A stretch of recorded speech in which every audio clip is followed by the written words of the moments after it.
You cannot just be unfamiliar with wide format printing. You can't be just a newbie novice and really just move into this because it's a difficult game.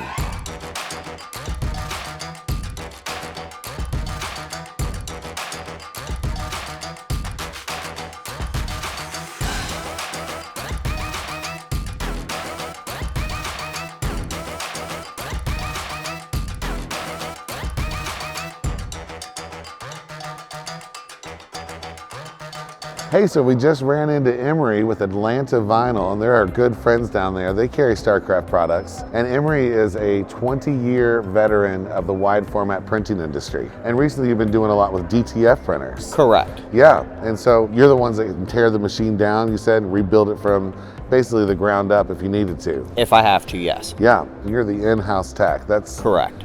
See, that's something I think a lot of people in the DTF industry don't realize. Like, you cannot just be unfamiliar with wide format printing. You can't be just a newbie novice and really just move into this because it's a difficult game to keep things going.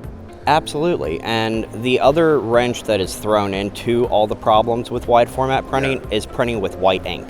Exactly. White ink has always been the most difficult ink to print with. And you know, you have more experience, I think, in wide format. I've been doing it since 2015. So you've been doing it longer. And yes. Most printing methods that I've worked with, and I've worked with like HP latex printers and sublimation printers and all these different kinds, the difference with DTF is like it comes out wet. I mean, that's the big difference that I see is it's not coming out like dry to the touch out of the front of the printer where it's ready to go and you can start rolling it up. Instead, it's got to go through the baking process. So I think the viscosity of these DTF inks are a lot higher than some of the normal ink, or they just dry slower, you know that?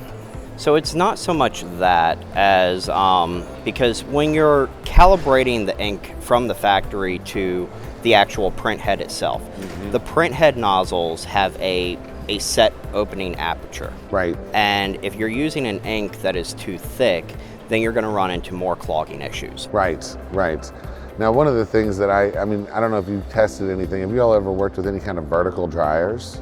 That I have not. Yeah. I have heard there are some feed issues with them, especially when you realize that there's a problem on the front end during the powder process.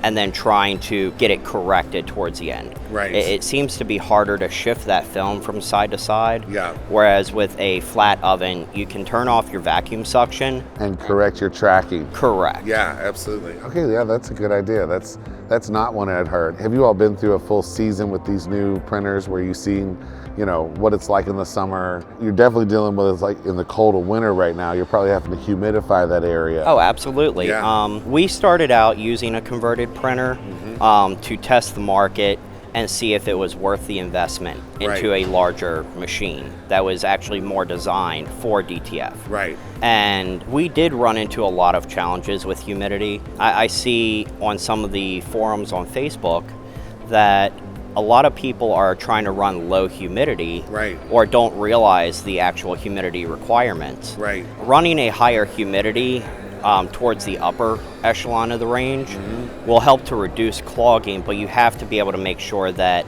during your pre-powder phase that you're getting the proper ink drying to reduce that moisture during curing. Right, right. And that's where like on the front of the printer, having that little preheat section. I don't even know what you call that. There's a preheat plate before the print head, there's a post-heat plate, and then your oven also has a pre-powder plate.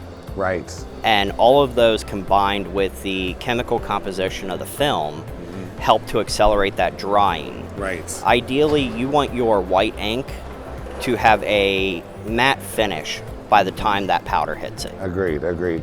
Now tell me this, do you all exhaust outside or do you use like some kind of internal filtration? I mean, what do you recommend there?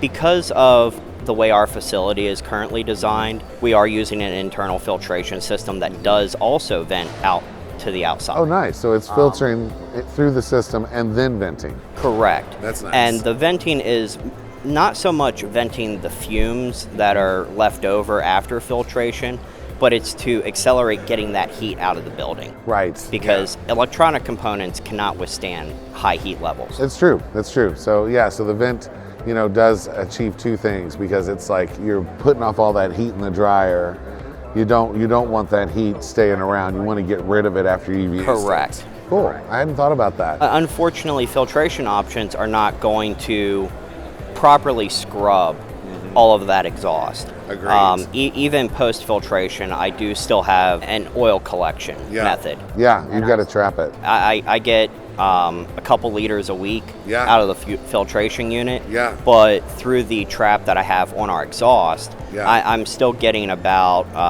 a cup worth of oil out of that per week. And see, that's something nobody talks about. I mean, I haven't seen anybody talk about what are we going to do with all this oil, because I mean, it just builds up in your dryer and it drips on your film and it's a mess. It is. You know? So it's a pain to clean. It's the kind of stuff that you just move, push it around. You feel like you're pushing it around when you're trying to clean it. It doesn't just sop right up. Right. So, I think getting it out, concentrating it, collecting it in a trap like you're talking about, that's the right thing to do. We just catch it in a bucket. So, Yep. Yeah. Well, Atlanta Vinyl is a long-time StarCraft partner and just a wonderful group of people. They do an excellent job. And if you're in Atlanta or anywhere in the country, you can order from Atlanta Vinyl. What's the best way to do that?